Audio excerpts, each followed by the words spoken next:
Speak sponsored by RxCardClub.com. Get a free prescription drug card and save up to 85% on prescription drugs. RxCardClub.com. Menopause linked to Alzheimer's-like brain changes. A large UK study found that the menopause is linked to changes in the brain similar to those seen in Alzheimer's disease. The loss of grey matter in areas involved with memory and emotion might partly explain why women are generally at greater risk of dementia than men. The study involved nearly 125,000 women, of whom 11,000 had MRI brain scans. The brain changes occurred in areas important for learning, memory, spatial navigation, attention, and emotion regulation.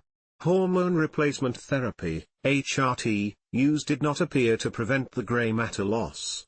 The study found women on HRT were more likely to suffer poor mental health, but this may be because they already had poorer mental health before being prescribed the medication.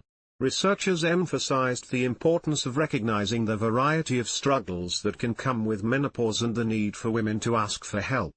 Women account for around 2/3 of people living with Alzheimer's disease in the UK, and hormones may play a role, but more research is needed to confirm if the brain changes associated with menopause increase dementia risk. RxCardClub.com. Get a free prescription drug card and save up to 80% on prescription drugs. Less than /speak.